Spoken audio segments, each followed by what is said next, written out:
मित्र आणि मैत्रिणींनो, आजचा दिवस म्हणजे केवळ एका महान व्यक्तीची जयंती साजरी करण्याचा दिवस आहे असं नाही, तर समाजामध्ये बदल घडवून आणलेल्या विचार क्रांतीची आठवण करून देणारा आजचा दिवस आहे असं मला वाटतं. आणि ती विचार क्रांती म्हणजे सावित्रीबाई फुले. सावित्रीबाई म्हणजे केवळ भारताची पहिली महिला शिक्षिका होत्या असेच नाही, तर अन्याय, अज्ञान आणि असमानतेविरुद्ध लढलेला एक जिवंत संघर्षाचं उदाहरण म्हणजे सावित्रीबाई फुले होत्या. याचं कारण काय माहिती? कारण ज्या काळामध्ये एखाद्या महिलेला शिक्षण घेण्याचा सुद्धा अधिकार नव्हता, त्या काळामध्ये या सावित्रीबाईंनी हातामध्ये पुस्तक घेतलं. ज्या काळामध्ये एखाद्या स्त्रीने बोलणे सुद्धा अपमानास्पद समजले जायचे, त्या काळामध्ये या सावित्रीबाईंनी समाजाला प्रश्न विचारले. म्हणून खऱ्या अर्थाने सावित्रीबाईंचं सगळ्यात महत्वाचं शस्त्र म्हणजे शिक्षण होतं.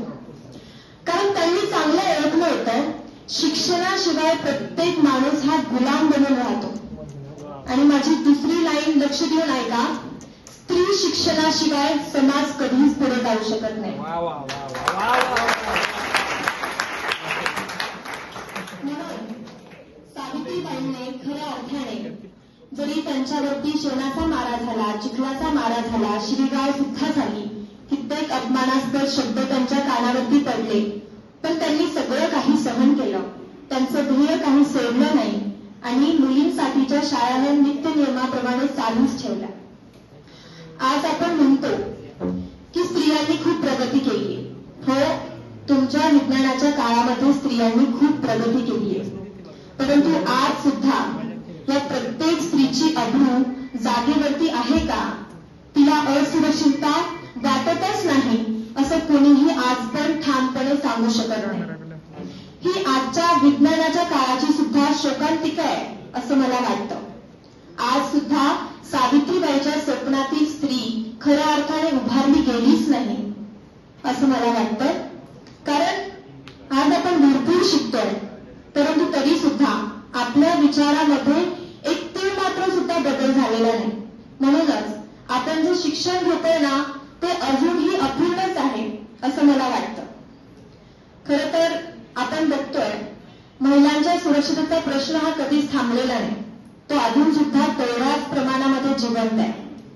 घराबाहेर पडणारी प्रत्येक स्त्री आपल्या मनामध्ये सतत घाबरत राहते की इथून इथपर्यंत जाण्यापलीकडे मी जाईन का नाही, पोहोचेन का नाही, मी कॉलेजमधून घरापर्यंत व्यवस्थित जाईल का नाही, हा सतत प्रश्न प्रत्येक स्त्रीच्या मनात राहतो.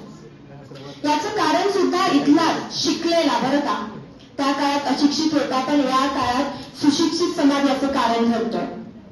आज भ्रूण हत्येचं प्रमाण भरपूर प्रमाणात वाढलंय. रोजचं एक वर्तमानपत्र एखादी रेप केस किंवा एखाद्या स्त्रीवरती अत्याचार झालाय या बातमीशिवाय पूर्ण होत नाही. ही शोकांतिका आहे सुशिक्षित समाजाची. म्हणून मला आपण सर्वांना सांगायचंय की आज खऱ्या अर्थाने जर सावित्रीबाईंना आदरांजली व्हायची असेल तर आपण सर्वांनी मिळून एक संकल्प करूया.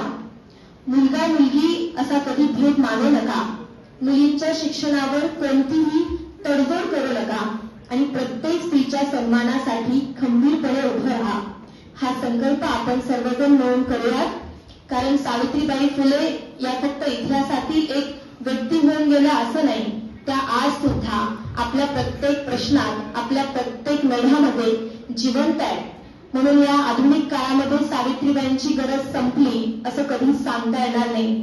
खरं तर वरचेवर या आधुनिक विज्ञानाच्या जगात सुद्धा सावित्रीबाईंची गरज ही वाढत चालली आहे. म्हणून मला एवढंच सांगायचंय की प्रत्येक स्त्री ज्या दिवशी स्वतःचे निर्णय स्वतः घ्यायला शिकेल, तेव्हा स्वातंत्र्य हा केवळ एक शब्द बनून राहणार नाही, खऱ्या अर्थाने आपल्या भारत देशाला स्वातंत्र्य मिळेल आणि ही स्त्री खऱ्या अर्थाने सावित्रीबाई घडली असं आपल्याला दृश्य पाहायला मिळेल. एवढेच मी बोलते आणि माझे वाढत जाणारे संभाषण इथे संपवते. मी वैभवी कांबळे या VKHMC and H या कॉलेजमध्ये शिकत असलेली फायनल इयरची स्टुडंट आहे. मी सावित्रीबाई फुले, मी जिजाऊ बोलते, मी रमाई आंबेडकर बोलते, मी अहिल्यादेवी होळकर बोलते, मी आनंदीबाई जोशी बोलते. या सर्व क्रांतिकारी महिलांच्या जीवनावरती आधारित मी प्रत्येकी एक पात्री 1 तासाचं नाटक प्रसारण करतो. आजवर माझे 293 प्रयोग कंप्लीट झाले. आपल्या सर्वांच्या आशीर्वादाने या पुढे देखील मी माझा जो कार्यक्रम करण्याचा जो निर्णय आहे तो असाच पुढे नेईल. जरी डॉक्टर झालं तरी एक रक्तदान मी माझ्या कलेला नक्की देईन अशी मी आपल्या समाजासमोर ग्वाही देते आणि मी माझे वाढत चाललेले 2 शब्द होतो संपवतो. जय हिंद, जय भारत, जय